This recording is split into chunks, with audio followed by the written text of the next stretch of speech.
નમસ્કાર. તો આપણી સાથે રાજકોટના આપણા સાંસદ પરસોત્તમભાઈ રૂપાલા આપણી સાથે. સાહેબ, આપનું વાઇબ્રન્ટ બિલકોનમાં ખાસ કરીને સ્વાગત કરીએ છીએ. અને પહેલો જ પ્રશ્ન એ પૂછવા માંગીશ કે સૌરાષ્ટ્રના, મોરબીના, જામનગરના, રાજકોટના સ્ટોલ અહીંયા ઇન્ટરનેશનલ એક્ઝિબિશનમાં જોઈને આપને કેવી લાગણી અનુભવાય?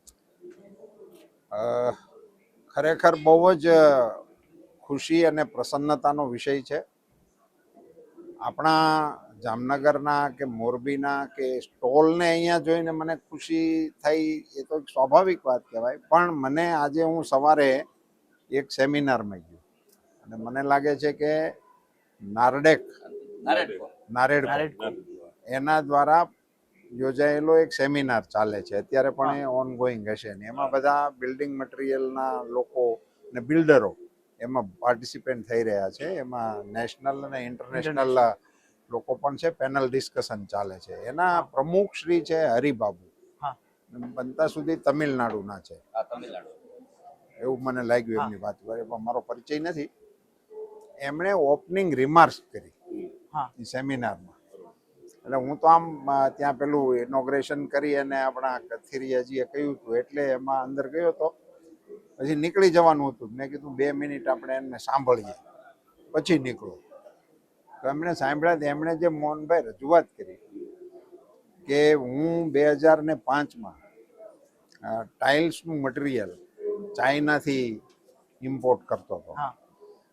અત્યારે મને કહેતા ખુશી થાય છે કે હવે અમે એ બધું જ મટીરિયલ મોરબીથી લઈએ છીએ. એટલે હવે અમે એને ઇમ્પોર્ટ કરવાની આ દેશને જરૂર જ નથી. એની કરતાં પણ એણે ખૂબ અગત્યની રિમાર્ક કરી કે એ વખતે હું જે 100 રૂપિયાનું મટીરિયલ લાવતો હતો એ મટીરિયલ આજે અમને 50 રૂપિયામાં ભારતમાં મળે છે.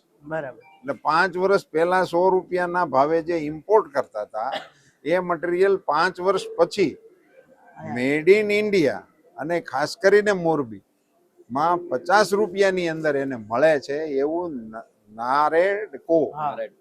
નારેડકોના ચેરમેનનું વિધાન છે. બરાબર. ખાસ કરીને આવા એક્સપોથી દેશને શું ફાયદો થઈ શકે છે? જો આપણે ત્યાં હવે આ બધા એક્સપો ને એવા નામ આવી ગયા. હાવ જૂની આપણી જે પરંપરાઓ હતી ને એમાં કબીલાઓ આવતા અને એ વણઝારાઓની પોઠો આવતી અને એ ક્યાંક મુકામ કરતા અને એ જે તે ચીજનું હોય એનું અહીંયા મેળો ભરાતો અને મેળાની અંદર લોકો આવીને પોતાની ચીજોનું માર્કેટિંગ કરતા હતા અને વેચતા હતા. આ સૌથી જૂની પરંપરા ભારતની છે. મેળાનો મતલબ જ એ થતો હતો કે ત્યાં ગ્રાહકોને વસ્તુ જોવા મળે, જે મેન્યુફેક્ચરર્સ હોય એને ગ્રાહક મળે, આપણી વસ્તુઓનું પ્રદર્શન કરી શકાય. આ બધું એક સાથે એક મંચ ઉપર થવાને કારણે ગ્રાહક, મેન્યુફેક્ચરર અને ટ્રેડર્સ એ ત્રણેયને કોઓર્ડિનેશન કરવાના ખૂબ ઉજળા સંજોગો ઊભા થતા હોય છે. એને કારણે વ્યાપાર વધે, જાણકારી વધે.